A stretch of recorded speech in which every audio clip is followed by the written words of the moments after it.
Hai, karena ketiga tenaga endogen sudah kita bahas, maka dalam video ini kita akan bahas gerakan eksogennya ya.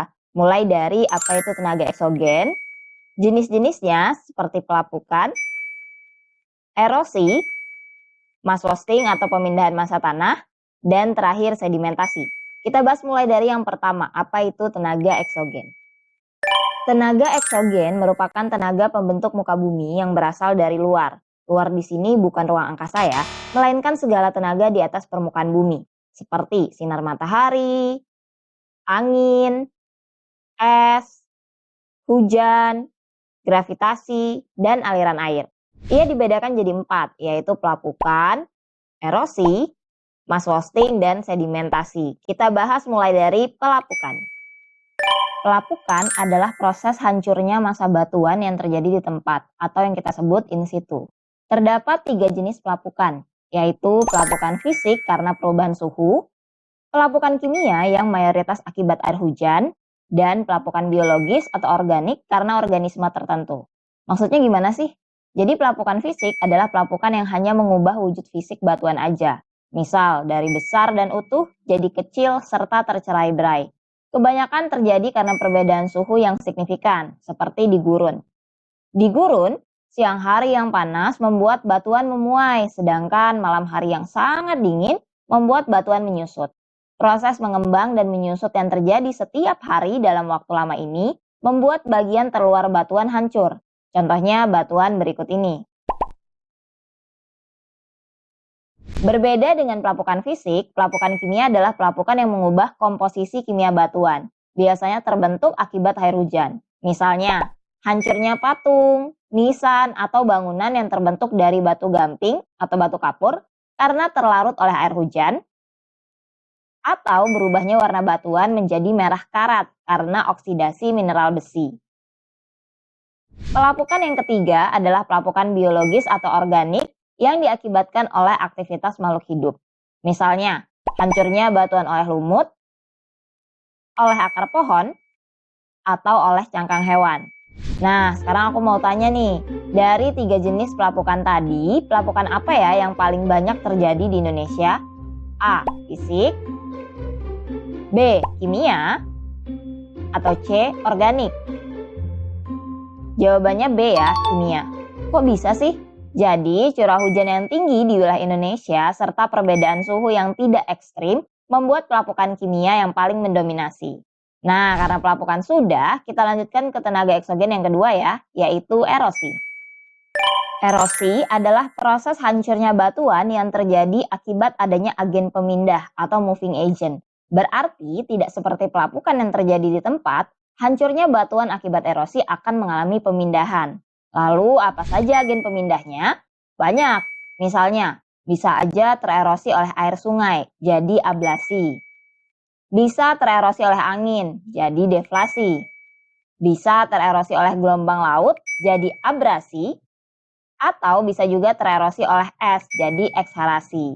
Sekarang coba perhatikan kedua gambar berikut. Mana yang terbentuk akibat deflasi? Jawabannya yang A ya, gambar A merupakan pengikisan akibat angin yang disebut deflasi. Batuan bagian bawah mengalami deflasi yang lebih intensif, sehingga terkikis lebih cepat. Pada akhirnya bentuk batuan berubah menjadi seperti jamur dan disebut batu jamur. Nah, erosi udah nih, kita bahas tenaga eksogen yang ketiga ya, yaitu mass wasting. Mass wasting adalah pemindahan atau transportasi batuan, tanah, atau material padat litosfer lainnya yang disebabkan oleh gravitasi. Ada yang terjadi lambat banget yang disebut rayapan atau creep. Saking lambatnya kita nggak sadar bahwa tanah itu sedang bergerak.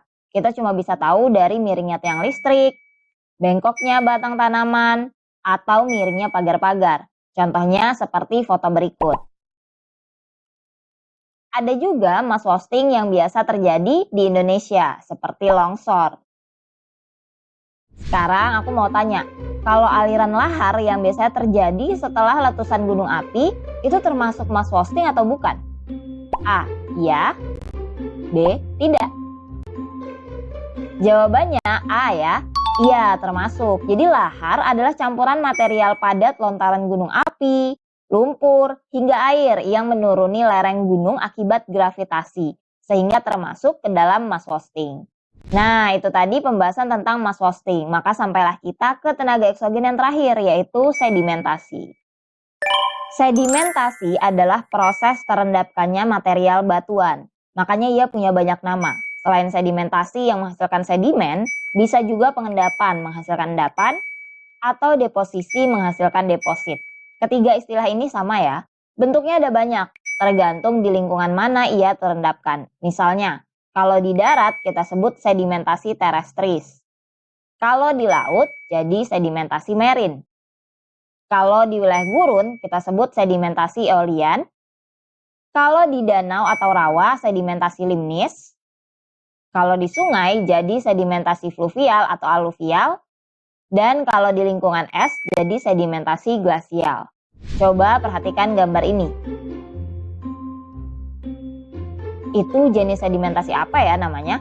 A. Eolian, B. Marine, C. Fluvial. Jawabannya B. Marine.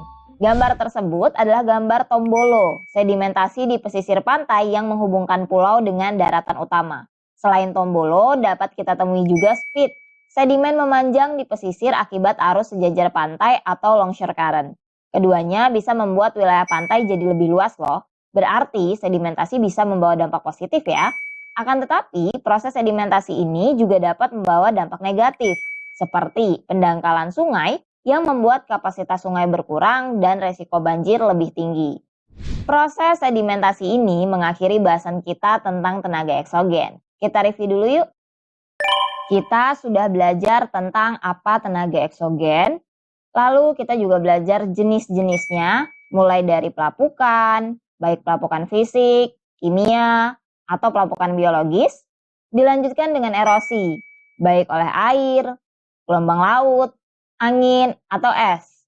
Lalu kita juga belajar tentang mass wasting, seperti rayapan atau longsor. Dan terakhir kita belajar tentang sedimentasi yang dapat terjadi di berbagai lingkungan pengendapan. Selesai sudah bahasan kita dalam membahas seluruh tenaga pembentuk muka bumi.